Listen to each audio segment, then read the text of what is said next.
there. I'm Evelyn Jerome-Alexander. I'm the founder of Magellan College Counseling, and I am a certified educational planner. And I have Jun Chen with me today, who is a certified financial planner.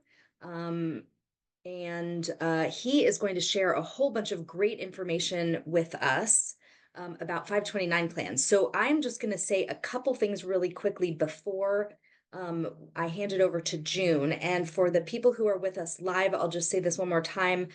We have everybody's video off and mute because we're making a recording. And after we're done recording, we'll invite everybody to turn on their microphones and their cameras and ask questions with us live after we turn off the recording. So I actually just want to make a couple points as a lead in to what June talks about, which is 529 plans. So I'm going to give you guys a link in the chat, and in the recording, I'll post a link when we turn this into a blog post to an article that I wrote, which also has an embedded video on it, which gives you a much broader introduction to college cost and financial aid. And I will say that one of the biggest confusion points that people have about financial aid is that there's a whole bunch of money in a big pot and it's all connected. And that's not true. So there's actually two separate kinds of money, and they're in totally different pots. And the two different kinds are need-based aid and merit-based aid, and they don't touch each other. They're not connected. They're totally separate from each other. So every college in the country gives need-based aid. And that is what you're going to fill out a FAFSA to access, to start the process of accessing. And it's a very individualized process because everybody's financial situation is different. And because colleges cost different amounts, and the formula will tell you, they're not going to ask you, they're going to tell you what you can afford, what they think you can afford for college. And so everybody's numbers are different. And so, for example, you will run your numbers through a practice calculator that we share with our clients. There's a way to sort of estimate what that number might be, that the government formula thinks you can afford. And if it comes out at, I'm just going to make up numbers here. If it comes out at $40,000, if you're applying in state in California to a UC school, that's more than the cost of a UC school, right? So you're not going to get any need-based aid from a UC school because the formula says you can afford to pay full price. But if you're talking about a private school where the cost is up here, $80,000, $85,000, $90,000, there is need, right? That gap in the middle of between what you can afford, what the formula says you can afford, and what the college costs, that's your need. And that's where the conversation starts about who's going to fill that gap and how. Okay, so that's the need-based aid side.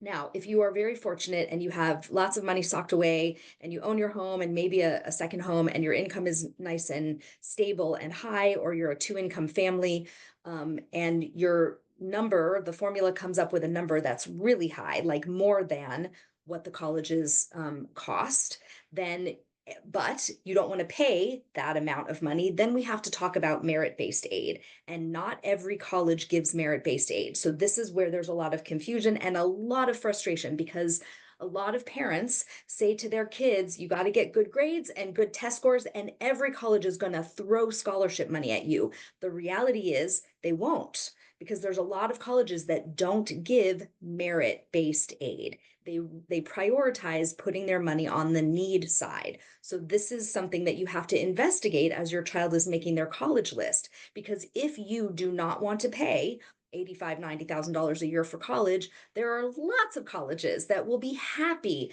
to throw scholarship money at your super smart, or even moderately smart and good grades kid. But it's not every school, and most of the time it's not the names that you know and want your child to attend. So now we have a little bit of tension, and that's kind of a separate issue that we're not really here to talk about today. So what I'm going to do is I'm going to throw that article into the chat. And again, there's a recording on that page that gives you a much longer discussion of what I just said.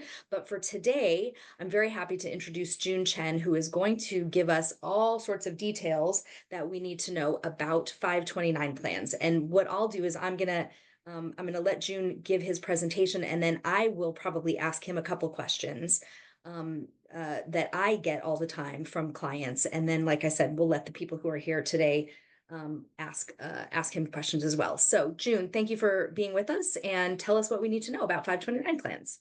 Yeah, absolutely. Thank you so much, Evelyn. Really appreciate it. Hi, everyone. Thanks for having me here. I'm happy to share all the things that go into college funding and how to really sock away enough money to combat this issue that most of the nation is having with record college funding debt and things of that nature.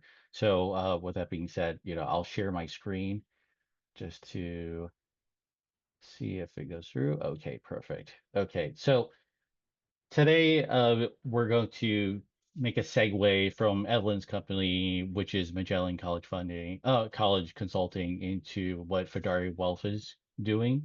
So Fidari Wealth is a financial planning company. I'm a partner at that firm. We provide a lot of financial strategies when it comes to holistic planning. Educational investment is just one part of financial planning.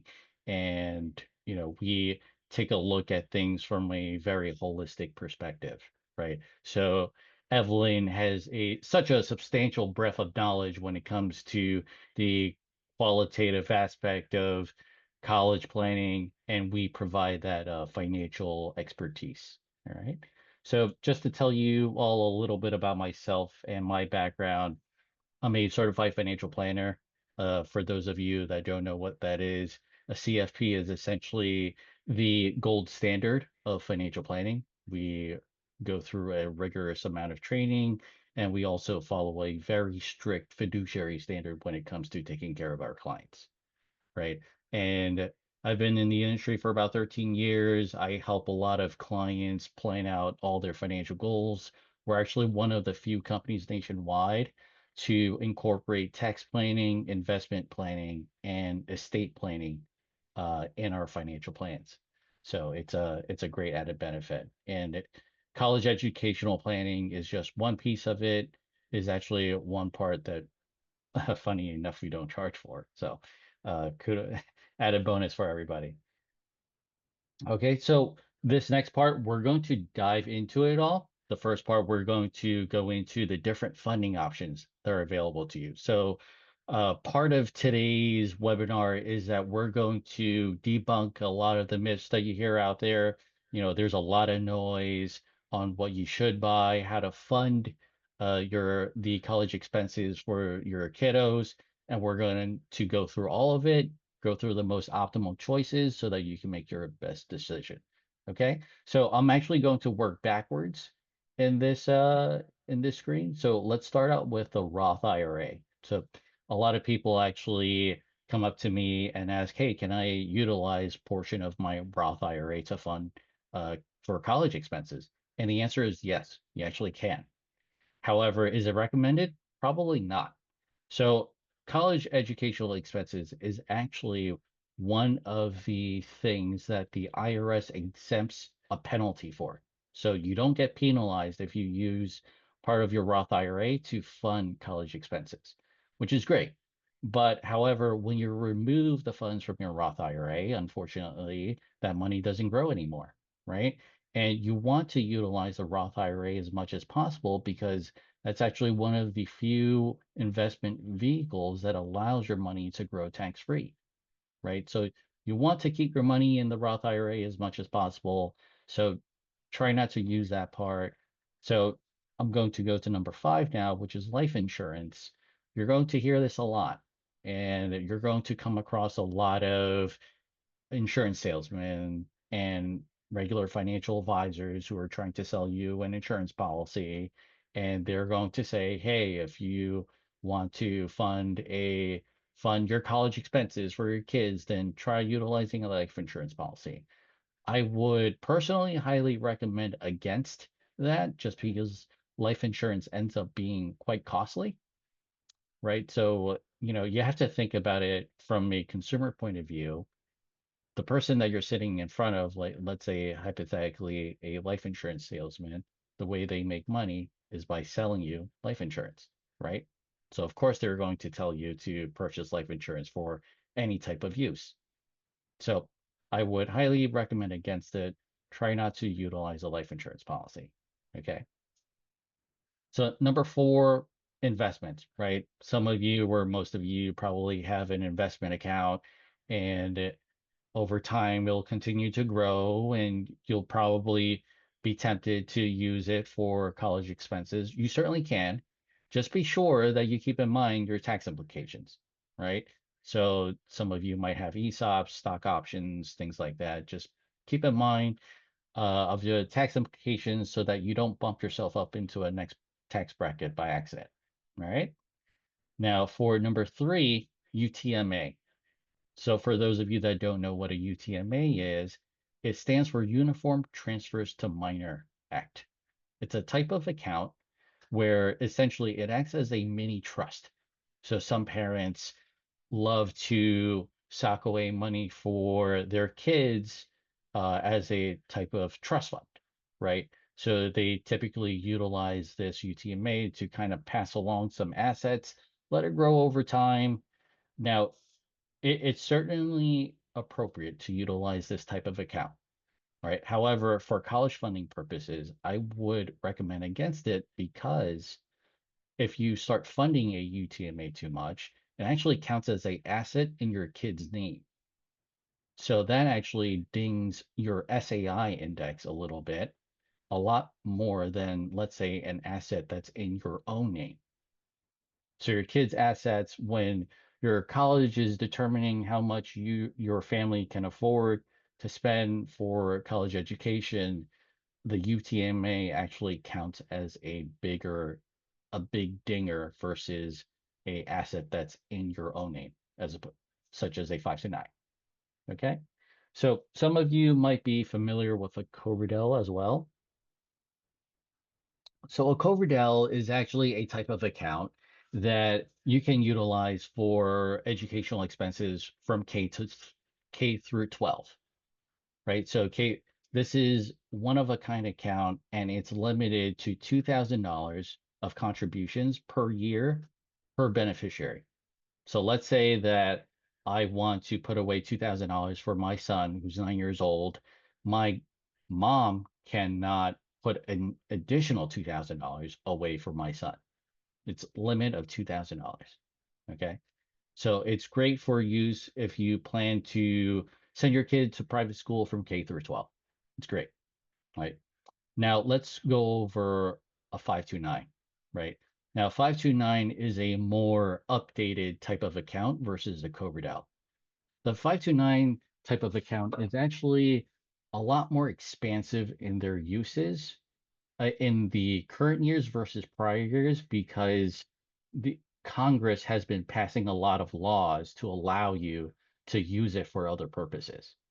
So allow me to explain a little further. So over here in this slide, we're going to go over all the attributes that come with a 529, right? So as I mentioned before, a Roth IRA is actually one of the few accounts that actually allow tax-free growth. Well, a 529 also allows for tax-free growth, right? Those two accounts, and also a Coverdell, right? But what makes a 529 so unique is that you actually are allowed to contribute $18,000 a year into that account, right? If you're married, it's up to 36,000. Now, if you really have the funds available, you can actually contribute $180,000 into a 529 account, right? Now, there's certain tax forms that you have to file to take advantage of that, but hey, the option is out there if you have that amount of money available, right? The other type of common question that I get from parents is that, hey, what if I put away too much money into a 529? What happens with that money? So let's say hypothetically I put in $100,000 into a 529 and my son ends up not going to college. What's going to happen with that money, right? Do I get dinged for it? What happens, right? So let's say hypothetically I put in 100,000 and it grows to 150,000. Well, your original contributions to the account, which is $100,000, you can still take it out tax free, penalty free, no problem at all, right? But let's say that it grew to 50, that additional $50,000 of growth, well, that actually gets taxed and there's a 10% penalty attached to it. Okay. So it's not like, hey, you have to utilize the 529 for college. And if you don't utilize it all, then you end up getting dinged. It's not like that. It depends on it depends on your specific situation. And you can certainly uh, tweak it a little bit depending on what you want to happen. Now, let's say, even in that current example, there's actually another way to take out the money. You can actually roll over $35,000 from the account to your son or daughter's Roth IRA, right? So that's actually really beneficial. So a lot of people say, oh, I don't want to fund the 529 too much. I would say 95% of parents end up underfunding a 529 over time, right? But let's say that you overfunded it and you don't know what to do with the rest of the money. Well, if you rolled over $35,000 into your next of kin's Roth IRA, I mean, that's a great start towards their retirement. I mean, I don't know about you, but I certainly didn't have $35,000 inside of a Roth IRA as soon as I graduated college. So imagine that bump up for your kid's retirement at such an early age. Over time, that $35,000 is going to be a lot more substantial than if they didn't put it in when they were 22. Okay. So another type of avenue that you can also utilize a 529 for is for legacy planning purposes. So let's say I put in $100,000 and my son doesn't go to college at all, right? I can't use the 529 in any type of manner. So what some people do is that they just keep it in there and they use it as a legacy planning tool, generational wealth, so to speak, right? So let's say that I put in 100,000 and my son doesn't go to college, and later on when he's in his 30s he ends up having a son, excuse me. And then what you can do is give the 529 to your grandchild or to your parent or to your son, right? So you can actually pass along this account over time, and essentially you just created a type of educational trust for your entire family, right? For your entire family line, right? So it's a great tool to have, and it's certainly very cost effective in that sense. A lot of people end up building complex trusts to take care of their family legacy and keep funding the trust over time, which is costly, right? Setting up a trust is requires thousands of dollars. This way, it's pretty much free, and you get to utilize it for just generational planning. All right. And if you have any questions about just digging into the nitty gritty of it all, feel free to just shoot over some of the questions and I'll answer it. Okay. So I also wanted to touch upon some of the common factors of how SAI is calculated, right? So a lot of people say that, ask me, well, will a 529 count against me when it comes to student aid? Well, I'll tell you it does, but at a marginal factor rate, right? So it counts as a zero point 0.4 in terms of asset, right? It counts as a parental asset. Okay, so I'm going to go over some of the other things that might impact your SAI, right? So income certainly has a lot higher of an impact, right? Assets is lower. The number of enrolled children also reduces your SAI, and your age actually matters as well. Actually, June, I'm gonna pop in. So here's the deal on the number of enrolled children. So Mm-hmm. as you know, the FAFSA was there was a major change in the FAFSA for the 24-25 school year. So the kids Hmm. who graduated in 2024 and filled it out in 2023, that's when the change happened. And the FAFSA has always asked how many children you have enrolled in college. Hmm. Um, and it still asks how many you have enrolled in college. But before the change, before last year, it used to literally cut it wasn't called SAI, it was called something else, but it used to cut that number that they expected you to be able to pay in half. If you had twins and you had two going to college, or even if they weren't twins, if you had two going to college at the same time, it would literally cut that number in half. It doesn't have the same impact as it used to.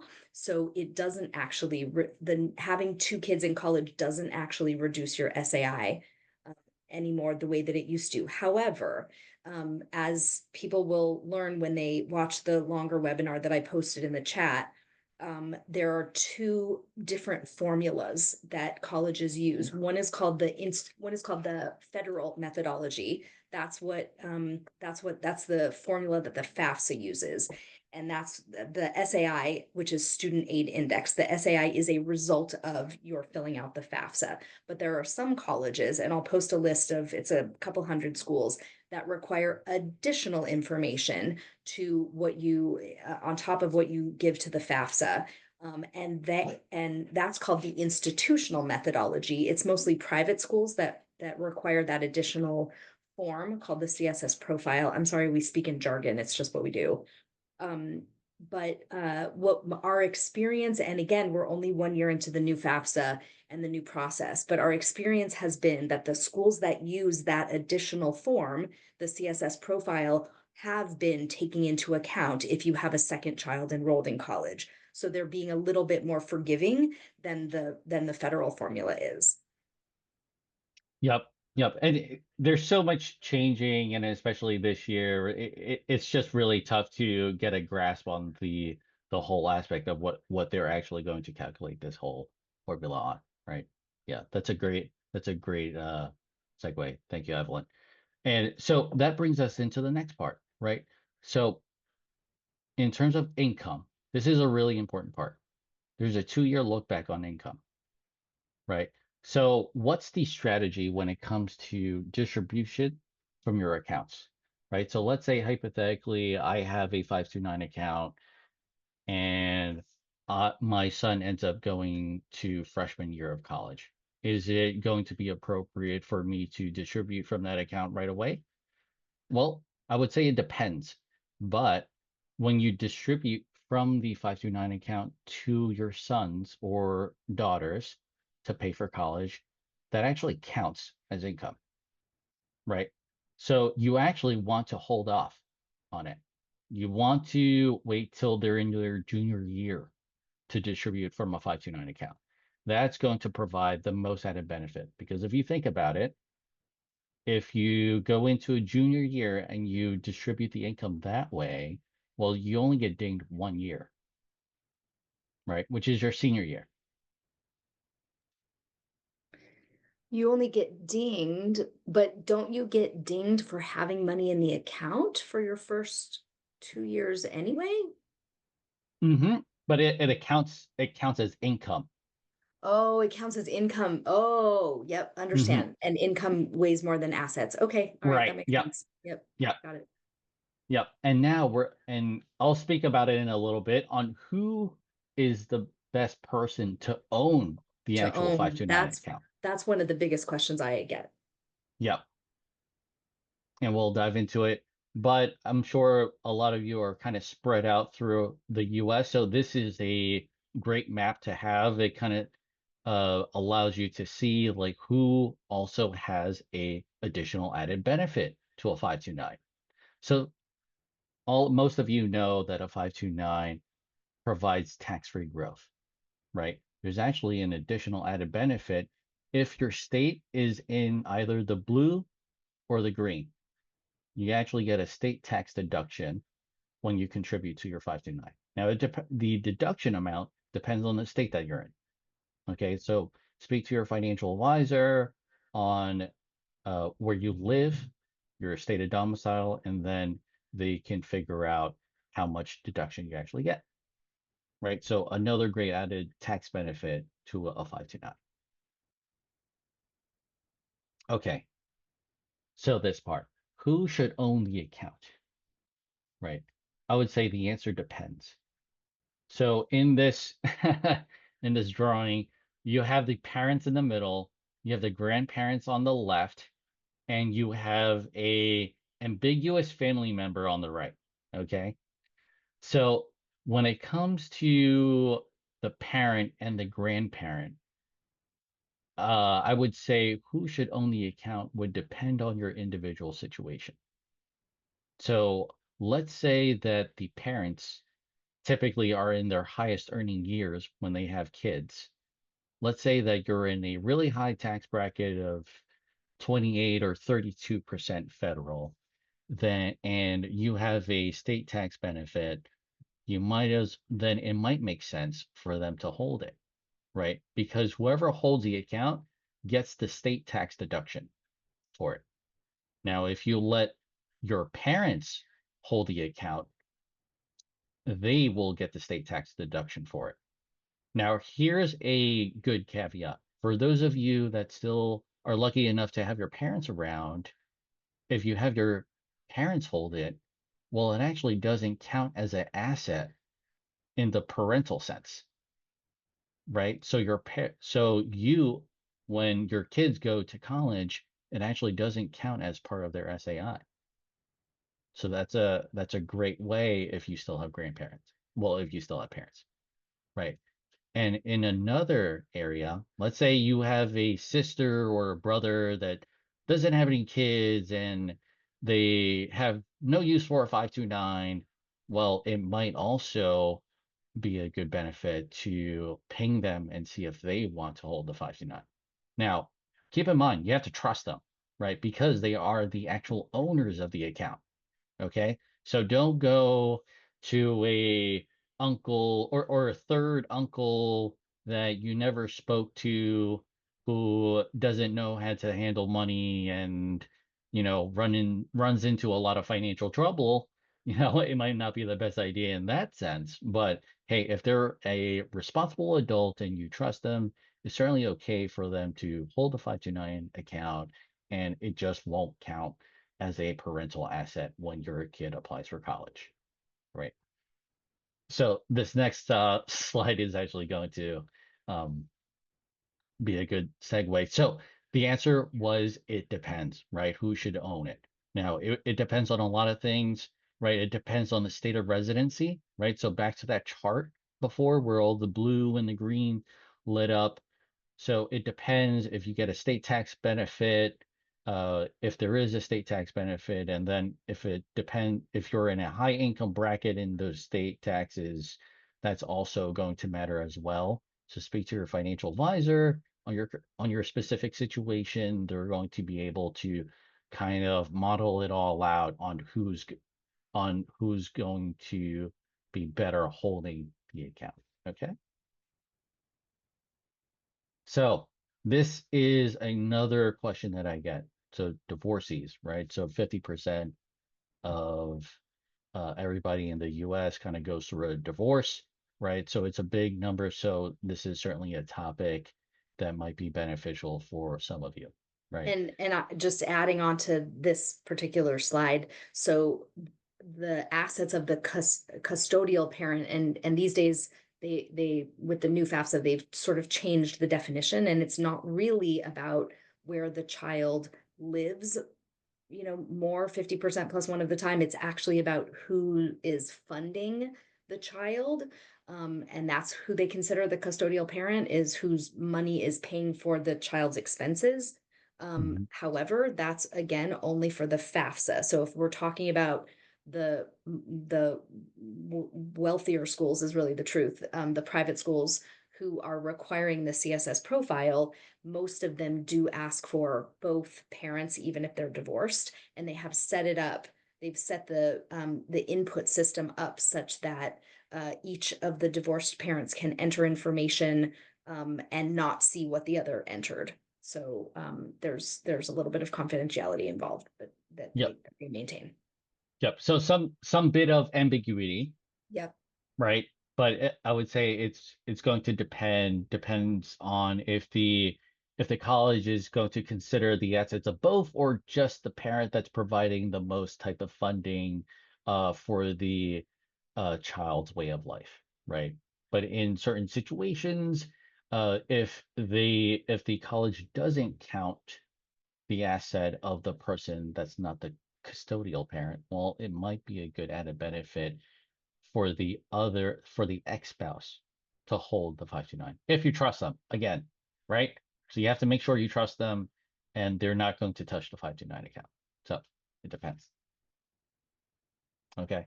And then this next part, I would say this is the most important part because your individual situation is going to dictate a lot of things.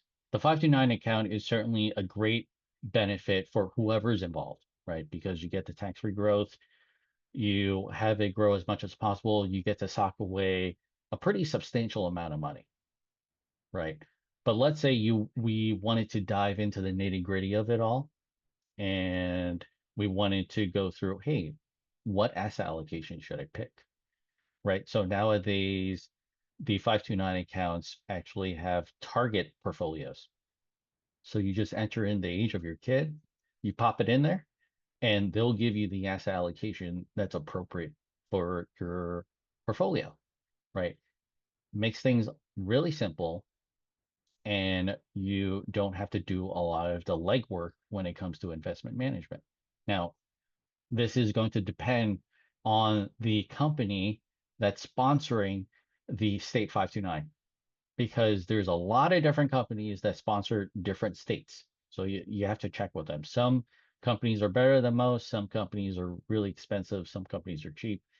Uh, just depends, right? If you have individual situations, just ping me on the side and I'll certainly answer it for you if you wanted to dive deeper into it, right? So how I also wanted to answer how much you want to put away each year. I would say college expenses is substantial. Depending on the age, I actually have a spreadsheet for it. Let me see if I could pull it up.